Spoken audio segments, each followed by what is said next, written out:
S, ಮಹಾಮಾರಿ corona Dakshina Kannada ಜಿಲ್ಲೆಯಲ್ಲಿ ಮೂರನೇ ಬಲಿಯನ್ನ ಪಡೆದುಕೊಂಡಿದೆ. ಕೋವಿಡ್-19 ಸೋಂಕಿಗೆ ತುತ್ತಾಗಿ ಮಂಗಳೂರಿನ ಕೋವಿಡ್ ಆಸ್ಪತ್ರೆಯಲ್ಲಿ ಚಿಕಿತ್ಸೆಯನ್ನ ಪಡಿತಾ ಇದ್ದಂತಹ ಬಂಟ್ವಾಳದ ಕಸಬಾ ನಿವಾಸಿ ವೃದ್ಧೆ ಈಗ ಸಾವನ್ನಪ್ಪಿದ್ದಾರೆ ಎನ್ನುವಂತಹ ಮಾಹಿತಿ ಬರ್ತಾ ಇರುವಂತದ್ದು. ಬಂಟ್ವಾಳ ಕಸಬಾದ 69 ವರ್ಷದ ವೃದ್ಧೆ ಪೇಷಂಟ್ ನಂಬರ್ 409 ಕೊರೋನಾಗೆ ಬಲಿಯಾಗಿದ್ದಾರೆ ಅನ್ನುವಂತ ವಿಚಾರ ತಿಳಿದು ಬರ್ತಾ ಇದೆ. ಆಸ್ಪತ್ರೆಯಲ್ಲಿ ಚಿಕಿತ್ಸೆಯನ್ನ ಕೊಡಲಾಗ್ತಾ ಇತ್ತು. ಆಕೆಯ ಆರೋಗ್ಯ ಸ್ಥಿತಿ ಗಂಭೀರವಾಗಿದೆ ಎನ್ನುವಂತಹ ಮಾಹಿತಿಯನ್ನ ನಿನ್ನೆ ಜಿಲ್ಲಾಡಳಿತ ಕೊಟ್ಟಿತ್ತು. ಇವತ್ತು ಸಂಜೆ ವೇಳೆಗೆ ಆಕೆ ಚಿಕಿತ್ಸೆ ಫಲಕಾರಿಯಾಗದೆ ಸಾವನ್ನಪ್ಪಿದ್ದಾರೆ ಎನ್ನುವಂತಹ ಮಾಹಿತಿಯನ್ನ ಈಗ ಜಿಲ್ಲಾಡಳಿತ ದೃಢಪಡಿಸಿದೆ. ಬಂಟ್ವಾಳ ಕಸಬಾದ 69 ವರ್ಷ ಪ್ರಾಯದ ವೃದ್ಧೆ ಬಲಿಯಾಗಿರುವಂತದ್ದು. ಏಪ್ರಿಲ್ 21ರಂದು ಕೊರೋನಾ ಸೋಂಕು ದೃಢಪಟ್ಟಂತಹ ಹಿನ್ನೆಲೆಯಲ್ಲಿ ಆಸ್ಪತ್ರೆಗೆ ದಾಖಲಿಸಲಾಗಿತ್ತು. ಅಲ್ಲಿ ಅವರಿಗೆ ಚಿಕಿತ್ಸೆಯನ್ನ ಕೊಡುವಂತಹ ಕೆಲಸವನ್ನ ಮಾಡಲಾಗಿತ್ತು. ಏಪ್ರಿಲ್ 19ರಂದು ಮೃತಪಟ್ಟಂತಹ ಬಂಟ್ವಾಳದ ಮಹಿಳೆಯಿಂದ ಈಕೆಗೆ ಸೋಂಕು ತಗುಲಿರುವಂತಹ ವಿಚಾರ. ಇನ್ನು ಮೃತಪಟ್ಟಿದ್ದಂತಹ ಬಂಟ್ವಾಳ ಕಸಬಾದ ಮಹಿಳೆಯ ಪಕ್ಕದ ಮನೆಯಲ್ಲಿ ಈಕೆ ವಾಸವಾಗಿದ್ರು. ಈ ಮೊದಲು ಮೃತಪಟ್ಟಿದ್ದಂತಹ ಮಹಿಳೆಯ ಈಕೆ ದೂರದ ಸಂಬಂಧಿ ಕೂಡ ಆಗಿದ್ರು. ಏಪ್ರಿಲ್ 23ರಂದು ಈಕೆಯ ಅತ್ತೆ ಮತ್ತು ಇಂದು ನೆರೆಮನೆಯ ವೃದ್ಧೆ ಬಲಿಯಾಗಿದ್ದಾರೆ. ಈ ಮೂಲಕ ದಕ್ಷಿಣ ಕನ್ನಡ ಜಿಲ್ಲೆಯಲ್ಲಿ ಕೊರೋನಾ ಮಹಾಮಾರಿ ಮೂರನೇ ಬಲಿಯನ್ನ ಪಡೆದುಕೊಂಡಿದೆ. ಇದು ಜಿಲ್ಲೆಗೆ ಮತ್ತಷ್ಟು ಆತಂಕವನ್ನ ತಂದೊಡ್ಡಿದೆ.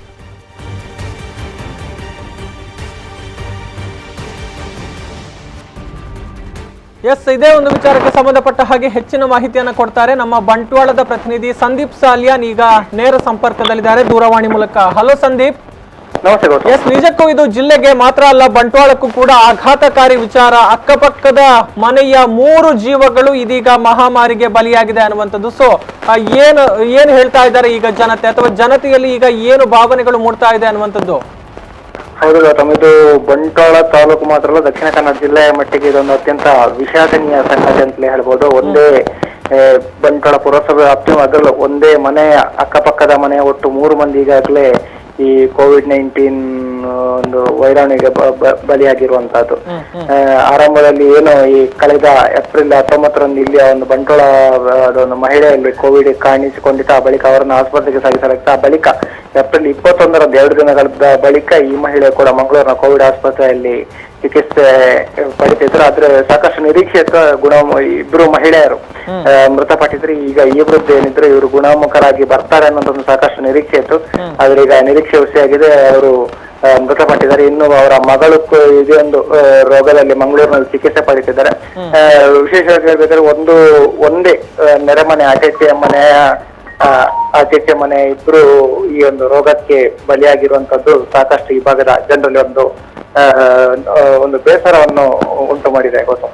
ಎಸ್, ಖಂಡಿತವಾಗ್ಲು. ಯಾಕಂತ ಹೇಳಿದ್ರೆ ಯಾರು ಕೂಡ ನಿರೀಕ್ಷೆಯನ್ನ ಮಾಡಿರ್ಲಿಲ್ಲ. ಯಾವಾಗ ಮೊದಲ ಸಾವು ಸಂಭವಿಸಿತು ಆವಾಗಲೇ ಆತಂಕಕ್ಕೆ ತುತ್ತಾಗಿದ್ರು.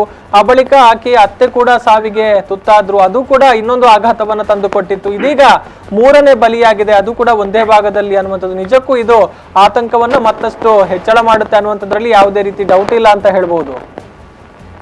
ಖಂಡಿತ ಗೌತಮ್, ಇಲ್ಲಿ ಬಂಟ್ವಾಳ ತಾಲೂಕಿನಲ್ಲಿ ಯಾವಾಗ ಒಂದು ಸಣ್ಣ ಒಂದು 10 ತಿಂಗಳ ಮಗುವಿನಲ್ಲಿ ಈ ಒಂದು ರೋಗ ಲಕ್ಷಣ ಕಾಣಿಸಿಕೊಂಡಿತ್ತು. ಆ ಬಳಿಕ ಮಗುವನ್ನು ಆಸ್ಪತ್ರೆಗೆ ದಾಖಲು ಮಾಡಿತ್ತು. ಆ ಸಂದರ್ಭದಲ್ಲಿ ಇಡೀ ಬಂಟ್ವಾಳ ತಾಲೂಕಿನಲ್ಲಿ ಅಂದ್ರೆ ಇಡೀ ತಾಲೂಕಿನ ಜಿಲ್ಲೆಯಲ್ಲೇ ಮೊದಲ ಒಂದು ಪ್ರಕರಣ ಈ ಭಾಗದಲ್ಲಿ ಕಂಡು ಬಂದ್ರೆ ಸಾಕಷ್ಟು ಜಿಲ್ಲೆಯ ಗಮನ ಬಂಟ್ವಾಳ ತಾಲೂಕಿನದ್ದಾಗಿತ್ತು. ಆ ಬಳಿಕ ಮಗುವಿನಲ್ಲಿ ಸ್ವಲ್ಪ ಚೇತರಿಕೆ ಕಂಡು ಬಂದಾಗ ಜನರಲ್ಲಿ ಒಂದು ನಿಟ್ಟುಸಿರು ಬಿಟ್ಟಿದ್ರು. ಅಂದ್ರೆ ಇದು ಸ್ವಲ್ಪ ನಿಯಂತ್ರಣಕ್ಕೆ ಬರ್ತಾ ಇದೆ ಅನ್ನೋ ಮಾತು ಕಂಡು ಬಂದಿತ್ತು. ಆ ಬಳಿಕ ಒಂದು ಉಬ್ಬಸ ರೋಗದಿಂದ ಬಳಲುತ್ತಿದ್ದಂತ ಮಹಿಳೆಯಲ್ಲಿ ರೋಗ ಕಾಣಿಸಿಕೊಂಡು ಅವರು ಆಸ್ಪತ್ರೆಗೆ ದಾಖಲಾದಾಗ ಅಂದ್ರೆ ಕೇವಲ 2 ದಿನದಲ್ಲಿ ಮೃತಪಟ್ಟಿರೋದು ಇದು ಸಾಕಷ್ಟು ಜನರಲ್ಲಿ ಒಂದು ರೀತಿಯ ಭಯವನ್ನು ಉಂಟು ಮಾಡಿತ್ತು. ಮಾತ್ರ ಅಲ್ಲ, ಇಂಥ ಒಂದು ಘಟನೆ ಬಂಟ್ವಾಳ ತಾಲೂಕಿನಲ್ಲಿ ಆಗಬಾರ್ದು ಅನ್ನೋ ಒಂದು ಮಾತುಗಳು ಕೇಳಿ ಬಂದಿತ್ತು. ಆ ಬಳಿಕ ಕೆಲವೇ ದಿನಗಳಲ್ಲಿ ಅದೇ ದಿವಸ ಸಂಜೆ ಆಗುವಾಗ ಇವರ ಈ ಪಕ್ಕದ ಮನೆ ಹೆಂಗಸು ಕೂಡ ಅವರು ಕೂಡ ಸ್ವಲ್ಪ ಶ್ವಾಸಕೋಶದ ತೊಂದರೆಯಿಂದ ಬಳಲ್ತಿದ್ರು. ಅವರು ಕೂಡ ಆಸ್ಪತ್ರೆಗೆ ದಾಖಲಾಗ್ತಾರೆ. ಆ ಬಳಿಕ ಅವರು ಏನು ಅವರ ಅತ್ತೆ ಅವರೊಂದು ಮಂಗಳೂರಿನ ಒಂದು ಆಸ್ಪತ್ರೆಯಲ್ಲಿ ಚಿಕಿತ್ಸೆ ಪಡಿತಿದ್ರು. ಅವರನ್ನು ಕೂಡ ಕೋವಿಡ್ ಆಸ್ಪತ್ರೆಗೆ ದಾಖಲಿಸಲಾಗ್ತದೆ. ಆ ಬಳಿಕ ಅವರಲ್ಲೂ ಕೂಡ ಈ ರೋಗ ಉಲ್ಬಣಗೊಂಡು ಮೃತಪಟ್ಟಿದ್ರು. ಈಗ ಆ ಬಳಿಕ ಇದೀಗ ಇನ್ನೊಬ್ರು ವೃದ್ಧೆ ಅದೇ ಆಸ್ಪತ್ರೆ ಚಿಕಿತ್ಸೆ ಪಡಿತಿದ್ರು. ಕಳೆದ ಹಲವು ದಿನಗಳಲ್ಲಿ ಏನು ಏಪ್ರಿಲ್ 21ಕ್ಕೆ ಇವರು ಆಸ್ಪತ್ರೆಗೆ ದಾಖಲಾಗಿದ್ರು. ಆ ಬಳಿಕ ನಿರಂತರವಾಗಿ ಇವರು ಐಸಿಯುನಲ್ಲೇ ಇದ್ರು.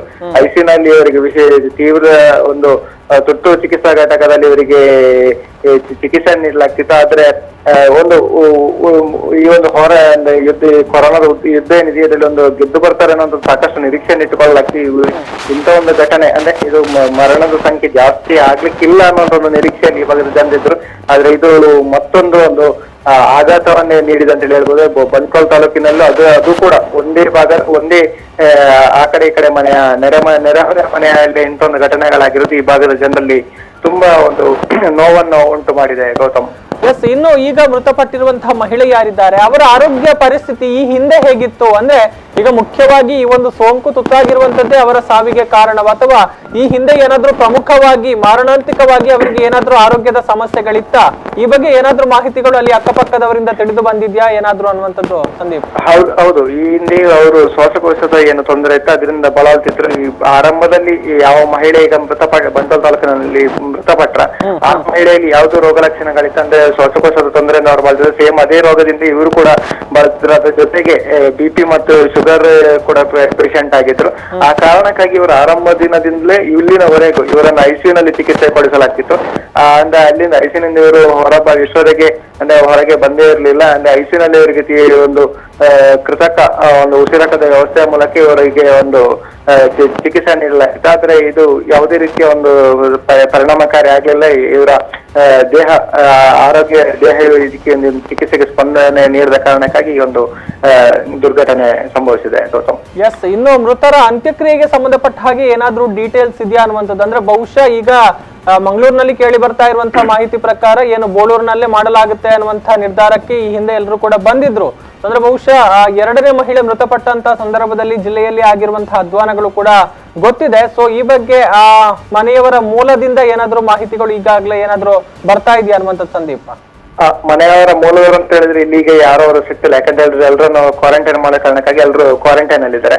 ಆದ್ರೂ ಕೂಡ ಏನು ಎರಡನೇ ಒಂದು ಪ್ರಕರಣದಲ್ಲಿ ಮೃತ ಮಹಿಳೆ ಪ್ರಕರಣದಲ್ಲಿ ಏನು ಸಾಕಷ್ಟು ಒಂದು ಗೊಂದಲಗಳು ಉಂಟಾಯ್ತು. ಆ ಬಳಿಕ ಸಾಕಷ್ಟು ಅಂದ್ರೆ ಬಂಟ್ವಾಳ ತಾಲೂಕಿನಲ್ಲೂ ಕೂಡ ಎಲ್ಲಾ ರೀತಿಯ ಒಂದು ಸಿದ್ಧತೆಗಳು ನಡೀತಿದೆ. ಈಗ ಇಂಥ ಒಂದು ಎಲ್ಲಿಯಾದ್ರೂ ಮೃತದೇಹ ಬಂಟ್ವಾಳಕ್ಕೆ ಕರೆ ತಂದ್ರು ಕೂಡ ಅಂದ್ರೆ ಇಲ್ಲಿನ ಏನು ಒಂದು ಸ್ಮಶಾನದಲ್ಲಿ ಇಂಥ ಒಂದು ಶವದಹನ ಮಾಡುವಂತ ವ್ಯವಸ್ಥೆಗೆ ಸಿದ್ಧತೆ ಮಾಡುವಂತ ಒಂದು ವ್ಯವಸ್ಥೆಗಳನ್ನು ಮಾಡಿಕೊಂಡಿದ್ದಾರೆ. ಮತ್ತೆ ಬಂಟ್ವಾಳ ಪುರಸಭೆಯವರು ಕೂಡ ಈ ಕಾರ್ಯ ಕಳೆದ ಸಂದರ್ಭದಲ್ಲಿ ಏನು ಇಲ್ಲಿ ಸ್ವಲ್ಪ ಸಮಸ್ಯೆಗಳು ಉಂಟಾಗಿತ್ತು. ಆ ಬಳಿಕದಿಂದ ಅವರು ಬಂಟ್ವಾಳ ಪುರಸಭೆಯವರು ಈಗಾಗಲೇ ಅದಕ್ಕೆ ಬೇಕಿರುವಂತ ಎಲ್ಲಿಯಾದ್ರೂ ಇಂತಹ ಒಂದು ಘಟನೆಗಳು ನಡೆದ್ರೆ ಅಥವಾ ಮರಣಗಳು ಉಂಟಾದ್ರೆ ಅದಕ್ಕೆ ಪೂರ್ವ ಸಿದ್ಧತೆಯಾಗಿ ಅವ್ರು ಈಗಾಗಲೇ ಕಟ್ಟಿಗೆಗಳು ಮತ್ತೆ ಅದಕ್ಕೆ ಏನು ತುಪ್ಪದ ಇರ್ಬೋದು, ಉಪ್ಪು ಇರ್ಬೋದು, ಅದಕ್ಕೆ ಏನು ಅಗತ್ಯ ವಸ್ತುಗಳಿದೆ ಎಲ್ಲ ಅಗತ್ಯ ವಸ್ತುಗಳನ್ನು ಇಲ್ಲಿ ದಾಸ್ತಾನಿಟ್ಟಿದ್ದಾರೆ. ಆದ್ರೆ ಈ ಹಿಂದೆ ಈಗ ಮಂಗಳೂರಿನಲ್ಲಿ ನಡೆದ ಸಭೆಯ ಬಳಿಕ ಮತ್ತೆ ಅಲ್ಲಿ ಮಂಗಳೂರಿನ ಶಾಸಕರು ಯಾವುದೇ ಕಾರಣಕ್ಕೆ ಇದನ್ನು ಮೃತದೇಹವನ್ನು ಮಂಗಳೂರಿನಿಂದ ಹೊರಹೋಗ್ಲಿಕ್ಕೆ ಕೊಂಡೋಗ್ಲಿಕ್ಕೆ ಅವಕಾಶ ಮಾಡಿಕೊಡುವುದಿಲ್ಲ. ಇಲ್ಲ ಮಂಗಳೂರಿನ ಬೋಳಾರದಲ್ಲಿ ಏನು ವಿದ್ಯುತ್ ಚಿತಾಗಾರ ಇದೆ ಅದರಲ್ಲಿ ನಾವು